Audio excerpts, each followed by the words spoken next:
नमस्कार।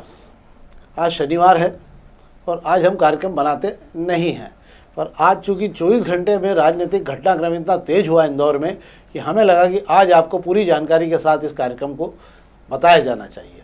और इसीलिए हम आज राजनीतिक चर्चा ज़्यादा करेंगे, अखबारों की चर्चा हम आज बहुत संक्षेप में करेंगे, क्योंकि शहर भर में जो उथल पुथल मची है राजनीति में वो और भी बढ़ेगी, अब कम नहीं होगी। ऐसा क्या घटा कि अचानक किसी को इंटरव्यू देना पड़ा, ऐसा क्या घटा कि हर नेता को अपनी अपनी सफाई में उतरना पड़ा।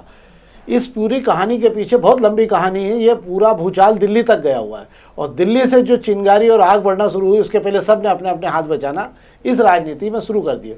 और इसका पटाक्षेप तब हुआ जब जीतू यादव ने अपनी तरफ से प्राथमिक सदस्यता से इस्तीफा दे दिया, परंतु उसके पहले निष्कासन की प्रक्रिया भी शुरू हो चुकी थी।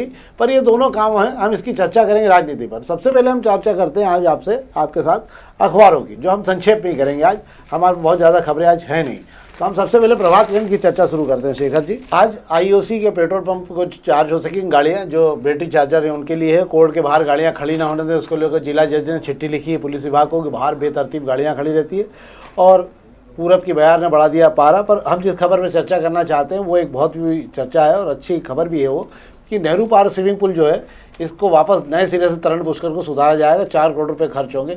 ये इंदौर का सबसे पुराना स्विमिंग पूल है शायद, जिसका अब जीर्णोद्धार हो रहा है। क्या है शेखर जी? बिल्कुल सही कह रहे हैं। इंदौर का शहर का सबसे पुराना जो है तरुण पुष्कर जो है, इसको सुधारने की कवायद की जाएगी। तरुण पुष्कर में कई लाइफ टाइम मेंबर भी होंगे। इस स्विमिंग पूल में बरसों से लोग जो है गोता लगा रहे हैं, स्विमिंग कर रहे हैं और इसकी हालत ख़राब हो चुकी थी। इसको सुधारने की बात की जा रही थी। 4 करोड़ रुपए खर्च करके राजेंद्र राठौर जी ने दौरा किया है और राजेंद्र राठौर जी दावा कर रहे हैं कि ठेका हमने भोपाल की कंपनी को दे दिया है। दूसरी ओर जो शहर भर में विज्ञापन छपा करते हैं, जिसके अंदर बहुत सारे नेताओं के और उसमें उनके अंदर अपराधियों के चेहरे भी बड़े बड़े दिख रहे हैं और उन पर कोई भी, अब चूंकि मामला बिगड़ गया है मामला, इसलिए आज के बाद मुझे लगता है शायद अब आपको जो विज्ञापन छपेंगे नेताओं के, उसमें बड़े बड़े अपराधियों के चेहरे अब आपको नहीं दिखेंगे। आज भी गोलू शुक्ला के विज्ञापन में जो है कुछ अपराधियों के चेहरे दिख रहे हैं जो शहर के बड़े अपराधों में शामिल रहेंगे। इसके अलावा अब हम पत्रिका की बात कर लेते हैं। पत्रिका की खबरों में सब सामान्य खबरें ही हैं। आज शनिवार होने के कारण रंजीत हनुमान मंदिर पर पहले स्मार्ट सिटी जो है उसकी छटा बिखेरी की हम पहले बात कर चुके हैं इस मामले में। राहुल गांधी अब 27 को आएंगे। कार्यक्रम के लिए नई समितियां बना दी गई हैं। इधर संपत्ति कर न देने पर जो है ये 57 दुकानें और एक होटल सील कर दी गई कि संपत्ति कर को लेकर एकदम नगर निगम वसूली को लेकर भुल गई, ऐसा लगता है मेरे को। क्या है संपत्ति कर को लेकर जो अन्नपूर्णा रोड पर जो तालाब के पीछे 57 मार्केट बनाया गया था, ये वही जगह है जो ग्रीन बेल्ट पर जहाँ पर फार्म हाउस बने होते। कुछ सालों पहले एक मुहिम चलाई गई थी नगर निगम और जिला प्रशासन द्वारा। वहाँ पर एक 57 मार्केट के नाम से एक नया मार्केट खोल दिया था खाउठियों का। उस पर संपत्ति कर बकाया होने पर सील कर दिया गया है, तो ताकि आप खाने पीने वाले लोगों को नया ठिया देखना पड़ेगा जब तक ताले नहीं खुलते हैं। हाँ, अच्छा, यहाँ खाने को नहीं मिला क्या कुछ? एक और खबर ये थी कि अब जो बड़े टिफ़िन सेंटर चला रहे हैं, जिनके यहाँ तमाम लोग जो है बड़े टिफ़िन सेंटर चलाकर जो है खाना वाना दिया करते हैं लोगों को बना के, अभी तक इन पर कोई नज़र नहीं रखी जा रही थी, पर अब खाद्य विभाग ने इन पर भी नज़र रखी जाएगी। इनके खाने की गुणवत्ता भी चेक होगी। ये अच्छी बात है, बहुत अच्छी बात है। ईट राइट चैलेंज के अंदर जो है टिफ़िन सेंटर, भोजनालय जो घरों से या ऐसे भोजन सेंटर है जो सप्लाई करते हैं खाने का, उसकी जांच कभी नहीं होती है। क्या खिला रहे हैं, क्या बना रहे हैं, कोई देखने वाला नहीं हैगा। इनकी जांच वाकई होनी चाहिए, क्योंकि शहर में कुकुर मुत्ते की तरह हर गली मोहल्ले में टिफ़िन सेंटर खुल गए हैं, पर उनकी जांच कोई करने कभी जाता नहीं हैगा। और बहुत सस्ते में खाना भी देते हैं। हालांकि लोगों को राहत है, पर खाने की क्वालिटी तो जांच होना चाहिए कि आप क्या खा रहे होगे। अब हम अग्निबाण की खबरों की बात कर लेते हैं। अग्निबाण की खबरों में भी 57 दुकानों पर ताले लग गए हैं, वही खबर है। और ये मालवा मिल से पाटनीपुरे के बीच जो ये पुल बनने वाला है, छोटा सा पुल जिसको लेकर अपन एलिवेटेड की बात कर रहे थे, तो वो अब 4 महीने के इसके लिए ब्रिज बंद, इसके लिए रोड बंद करना पड़ेगा। क्या ये क्या है सीन यार? एक्चुअली ये मालवा मिल से हम जैसे ही आगे बढ़ते हैं पाटनीपुरा के लिए थोड़ा सा मिल का जहाँ कोना खत्म होता है वहाँ एक पुल हैगा। उस पुल को चौड़ा करने के लिए 6 करोड़ रुपए नगर निगम खर्च करने वाला है। और पुल जब तक चौड़ा नहीं हो जाता 4 महीने तक यहाँ से ट्रैफिक को बंद कर दिया जाएगा। बड़ी समस्या होने वाली है। जो लोग विजयनगर इलाके में रहते हैं, उस तरफ आना जाना इस रोड से करते हैं, उन्हें भी अपना रास्ता 4 महीने के लिए बदलना होगा। अरे कईयों को रास्ता बदलना पड़ेगा, इसके अंदर तो दिक्कत ही हो जाएगी, दूसरा कोई रास्ता ही नहीं जाने का ना जी। आप अगर सोच रहे हो कि हम भागीरथपुर से होकर चले जाएंगे तो जाएंगे कहाँ से, क्योंकि रोड तो सभी बंद है हमारे यहाँ। बहुत दिक्कत हो जाएगी। इसके पहले कुछ प्लान और भी करना पड़ेगा, वैकल्पिक मार्ग तैयार करने पड़ेंगे शायद, मुझे ऐसा लगता है। और आज मुख्यमंत्री जी इंदौर में मां नर्मदा की प्रतिमा का लोकार्पण करने जा रहे हैं। और इसके अलावा तो बाकी सब खबरें सामान्य हैं। 150 डेयरियों को लेकर लग गई है चेक पेड मशीनें, ये कल आज सवेरे ही हो गया है। ये एक भुजा लवकुश की तैयार पड़ी हुई है, उस पर भी कुछ काम नहीं हुआ है, मतलब वो मंत्री का इंतजार है, वो भी शुरू हो जाएगी। अब हम दोपहर की खबरों की बात करें तो दोपहर केवल पहले पेज की खबरों की बात करूँगा मैं आपसे। एक तो आज किसी भी अखबार ने शायद ये जानकारी नहीं थी, उज्जैन में आज सबसे बड़ी कार्रवाई हुई है और 230 मकान एक साथ तोड़ने के लिए सवेरे से देर रात तैयारी कर ली गई थी। कई मशीनें लगा दी गई है और पूरा इलाका जो है खाली कराया गया है वहाँ पर। और ये 230 मकान जो है ये तोड़े गए। इसके लिए 4 से ज़्यादा जेसीबी लगाई, 7 पोकलेन मशीनें लगी और कल रात से पुलिस प्रशासन लग गया था। 500 से ज़्यादा पुलिस के जवान भी लगाए गए हैं यहाँ पर। और इस पूरे इलाके को चूँकि मंदिर का विस्तारीकरण होना है और इस जगह का पैसा दिया जा चुका है, मतलब इन लोगों को जो पैसा जो इनको मुआवजा दिया जाना चाहिए पहले ही ले चुके हैं ये उसके बाद भी बसे हुए थे, तो इसलिए इन लोगों से खाली कराई गई जगह। दूसरी बड़ी खबर यह है कि एक लोकल सर्वे एजेंसी है, लोकल सर्कल एजेंसी, उसने एक ताज़ा आंकड़े निकालते हुए बताया कि 75% लोगों को मालूम है कि 2025 में उनकी आय बढ़ने का कोई भी रास्ता नहीं है। इसके अलावा 45% लोग ऐसे हैं जिनकी नियमित जो बचत होती है वो बुरी तरह से घट गई है। और इसी कारण जो है लोगों ने बाज़ार में लग्जरी सामान, होटलों में जाना, कपड़े खरीदना बंद कर दिए और इसका असर बाज़ार में दिख रहा है कि विकास दर आपकी तेज़ी से नीचे जा रही है। बाकी सब खबरें अब हम राजनीति पर चर्चा कर लेते हैं शेखर जी, आज जिसके लिए हमने बेसिकली कार्यक्रम बनाया है। आज इस चर्चा में मामला पूरा जो है वो जीतू यादव जी को लेकर, जीतू यादव जी ने अपना इस्तीफ़ा सौंप दिया है और वे जो हैं उन्होंने अपनी सफाई भी दी, उनका ट्वीट भी आ गया। आज सब ट्वीट बहुत एक के पीछे एक आए हैं, तो हम आपको सारे ट्वीट पे बात भी कर लेते हैं।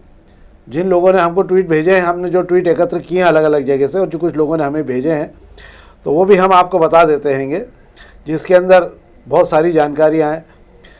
एक तो खुद अभी हार्डली एक शायद मैं सोचता हूँ प्रोग्राम बनने के 6-8 मिनट पहले जो है जीतू यादव जी ने जो है अपना ट्वीट जारी करते हुए सफाई दी है कि पार्टी का फैसला सिर माथे पर है।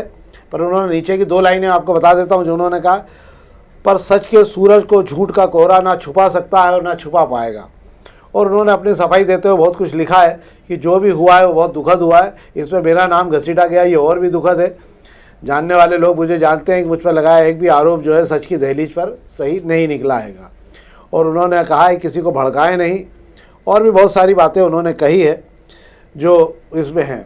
इधर सत्तन गुरु का भी एक बड़ा विचित्र वो आया है जिसको हम आपको इसी कार्यक्रम में डाल देते हैं, तो आप उसको सुन लीजिएगा। उन्होंने भी कहा है कौवा खीर तभी ग्रहण करता है जब श्राद्ध होता है, और बाकी वो भी उसका भाग्य साथ दे, नहीं तो वो फिर जीवन भर कीड़े मकोड़े खा के अपना जीवन निकालता रहता है। और उन्होंने इस पर और भी तंज कसा है। देखिए, कोई भी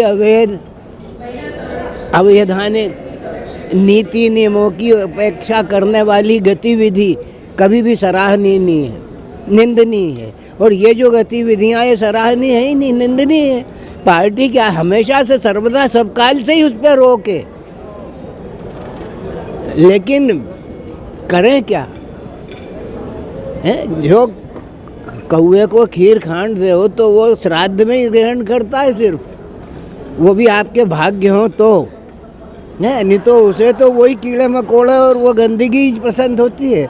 तो जिनका जिस तरीके की वृत्ति और स्वभाव होता है वो उसी तरीके का आचरण और अपनी क्रियाएं करते हैं। ओ आप उनसे कहो कि फूल ही फल ही न बेत, जद्यपि सुधा बरसई जलद। बांसड़े के पेड़ को कितना ही सींचो, फलता फूलता नहीं है, बांसड़ा बांसड़ा ही रहता है। सवेरे शायद जीतू यादव जी को भनक लग गई थी, उनको और उनके आकाओं को, कि भैया बाहर से पार्टी से निष्कासन हो रहा है, इसीलिए उन्होंने ताबड़तोड़ इस्तीफे की तैयारी करके अपना इस्तीफा दे दिया। हालांकि शहर में उनका इस्तीफा आना और उसके साथ ही उनके निष्कासन की प्रक्रिया होने का पत्र वी डी शर्मा का आना, ये दोनों बातें एक साथ बाजार में चली हैं। तो हम बात कर लेते हैं, क्या है शेखर जी आपका जानकारी इस मामले में? बड़ा ही कल शाम से इस पूरे मामले को लेकर एक विचित्र घटनाक्रम पैदा हुआ है। कल शाम को एक सर्वधर्म समाज की एक बैठक होती है प्रीतम धर्म सभागृह के अंदर। तब तय किया जाता है कि इंदौर में रविवार के दिन एक बड़ा सा जन आक्रोश रैली निकाली जाएगी इंदौर एकता मंच के जरिए। अब इस मंच के जरिए जैसे ही ऐलान होता है, इसमें सारे समाज के लोग थे, उससे अंदेशा तो लग ही रहा था कि मामले को और उठाया जा रहा है। और इसके पीछे मंशा से भी यही जताई जा रही थी कि एक आम आदमी के साथ में अगली बार इस तरीके की चीज़ ना हो। और आज सुबह से हमने देखा राजनीतिक घटनाक्रम, इस विवाद में बड़ा तो घटनाक्रम आता है। सुबह 11:30 बजे जीतू यादव जो है पार्टी से इस्तीफा देते हैं, MIC से इस्तीफा देते हैं, और उसके महज थोड़ी देर बाद प्रदेश से भी उन पर कार्रवाई हो जाती है, जबकि प्रदेश से कार्रवाई को उनका जवाब दिए हुए 2 दिन हो चुके हैं। 2 दिन पहले जवाब दे चुके थे पार्टी अध्यक्ष, नगर अध्यक्ष ने जो नोटिस इन्हें थमाए थे। और एक बड़ा विचित्र चलता है भाई साहब, इसका तो मुझे ऐसा लग रहा है कि कहीं ना कहीं इस पर बड़ा दबाव है। जीतू यादव सब दूर से हार चुके थे, थक चुके थे, उन्हें लग गया था कि अब कोई साथ नहीं दे रहा है, अब सरेंडर करना ही सही रहेगा। सही बात है कि जब भी राजनीति में जब आप ऐसे किसी मामले में घिरा जाते हो तो सबसे पहले आपके आसपास के लोग आपका साथ छोड़ देते हैं। एक और ट्वीट उन्होंने भी किया, एक और अपने एकलव्य गौड़ जी ने भी, कि अभी तो ये अंगड़ाई आगे और लड़ाई है, अब पता नहीं है कि बाकी लड़ाई अब किससे होने वाली है उनकी। मुझे लगता है अब ये पूरा मामला क्षेत्र क्रमांक 2 और 4 के बीच घमासान में आने वाले दिनों में बदल जाएगा। इस पूरी लड़ाई में ऐसा एक बड़ी दिलचस्प बात ये, एकलव्य सिंह गौड़ पहले दिन से बड़े दिलचस्प रोल में मुझे दिख रहे हैं और शहर के सारे लोगों की नज़र एकलव्य सिंह गौड़ के शो पे जो ट्वीट किए जा रहे हैं, जो बातें वो लिख रहे हैं उस पर जा रही है। और इस मामले को वो लीड भी कर रहे थे शुरुआत में, उसके बाद में भी जो ये लिख रहे हैं, इससे लोगों की दिलचस्पी बड़ी वो हो रही है कि वे किस ओर ले जाना चाह रहे हैं, वो क्या कहना चाह रहे हैं। पर सियासीदार जो नेता लोग हैं, बड़े लोग हैं, वो सब समझ रहे हैं कि क्या हो रहा है, किस ओर इशारा हो रहा है। निशाना जीतू पे लगाया जा रहा है, पर निशाने पे और कहीं पे और कोई है। अब मैं आपको वो जानकारी देता हूं जो अभी तक आपकी जानकारी नहीं है कि इस पूरी नाटक के पीछे और ये जो पूरा एपिसोड हुआ उसकी सही कहानी कहाँ से शुरू हुई। पिछले 3 दिनों में जब से कालरा परिवार का वीडियो जारी हुआ और ये वीडियो बहुत तेज़ी से दिल्ली के विधानसभा क्षेत्रों में, उन क्षेत्रों में घूमने लगा जहां सिंधी बहुल इलाका है, और दिल्ली विधानसभा की 9 सीटें ऐसी हैं जहां पर सिंधी बहुल इलाका है और वो भाजपा से जुड़े हुए लोग हैं।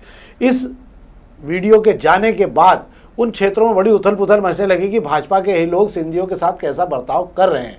और ये मामला गृह मंत्री के बाद जब प्रधानमंत्री तक पहुंचा तो आज प्रधानमंत्री ने भी, पीएमओ ने भी इस पूरे मामले में जानकारी मांगी। हालांकि कल से संकेत मिल गए थे कि इस मामले में जानकारी मांगी जा रही है। ये बल्ला कांड के बाद ये दूसरा मामला है शहर में जो पीएमओ गया है, जिसके अंदर पूरी जानकारी मांगी गई। उस मामले में भी नाराजगी थी, इस मामले में प्रधानमंत्री की भयानक नाराजगी है कि ये बर्ताव जो भी हुआ ये बेहद ही गलत हुआ है। मुझे नहीं मालूम है कि जीतू यादव का क्या नुकसान होगा इस पूरे मामले से, पर मुझे लगता है कि इससे कुछ बड़े नेताओं का बहुत बड़ा नुकसान होने की संभावना बन गई है। उनके जो आगे की अच्छी स्थितियां थी उसका और भी बिखराव आगे आएगा। दूसरी ओर क्या है, बहुत लंबे समय से कैलाश वर्गीय, रमेश मेंदोला के साथ जो भी गुट रहा है, तो जो विरोधी रहे, चाहे भोपाल में रहे हो, दिल्ली में रहे, इंदौर में रहे, वो बहुत समय से ऐसे किसी मौके की तलाश में लगातार लगे हुए थे जिससे वो अपना हिसाब किताब चुकता कर सके, क्योंकि बढ़ते हुए कद से निपटने के लिए उनके पास और कोई दूसरा रास्ता नहीं था।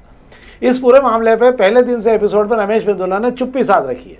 उन्होंने आज तक एक भी शब्द नहीं कहा, जबकि पूरी तरह से जीतू यादव जो है रमेश मेंदोला के बेहद करीबी माने जाते हैं। उन्होंने एक शब्द भी इस मामले में ये नहीं कहा कि कालरा परिवार में क्या हुआ या जीतू यादव को लेकर क्या हुआ। उन्होंने अपने पहले दिन से दूरी बना ली और आज भी उनकी दूरी बनी हुई है।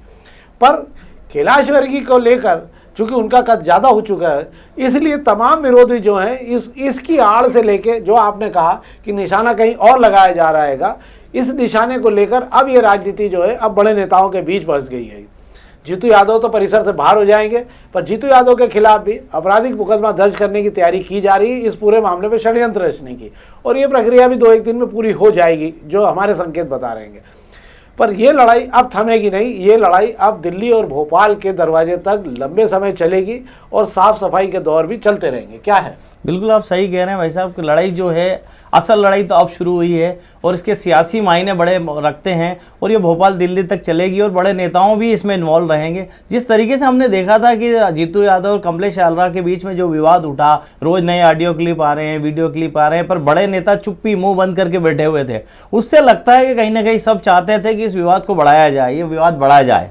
इसमें एक और चीज़ हुई शेखर जी कि मुझे ऐसा लगता है कि मुख्यमंत्री जी ने 3 दिन पहले तो कड़ी उबलने का इंतजार करा। जब पूरी कड़ी उबाल पे आ गई, उनको लगा कि अब बिल्कुल सही मौका, तब उन्होंने इस पर कार्रवाई का प्रयास किया। नहीं तो 3 दिन तक तो लोगों को लग रहा था कि इसमें कोई क्या बिगाड़ लेगा, तो ताकतवर नेता है शहर के। उसी उबाल में फिर वो लोग कूद पड़े जो अभी तक मुंह बंद करके बैठे हुए थे। तो समर उनका भी हिसाब पूछेगा सब कि भैया आप जो है युद्ध के समय में क्यों चुप थे, जब आपके सामने चीरहरण हो रहा था तब आंख बंद करके आप भी क्यों बैठे रहे। सबको जवाब देना होगा। हम भी और आप भी उस युग में शामिल हैं, इस आहुति में। जिन्होंने अपनी आवाज़ नहीं उठाई। ये शहर हमारा और आपका है। इस प्रकार के किसी भी कृत्य के लिए हमें सार्वजनिक रूप से भर्त्सना करना चाहिए, क्योंकि ये किसी परिवार का, किसी राजनेता के कपड़े उतरने का मामला नहीं है, उसके बच्चे कपड़े उतरने का मामला नहीं है। ये शहर के उस संभ्रांत नागरिक के कपड़े उतरने का मामला भी है जो इस शहर में रह रहा है और कानून पर भरोसा करता है। अगर कोई कार्रवाई नहीं होती तो हम ये मानते हैं कि हमें अब कानून पर भरोसा नहीं करना चाहिए। हालांकि हम ये भी कहते हैं कि कानून ने अपना काम सही समय पर नहीं किया है और अभी भी कानून जो है सही तरीके से नहीं कर रहा है अपना काम। इसमें भी राजनीति की जा रही है, क्योंकि बहुत सारे लोगों को बचाने के प्रयास किए जा रहे हैं।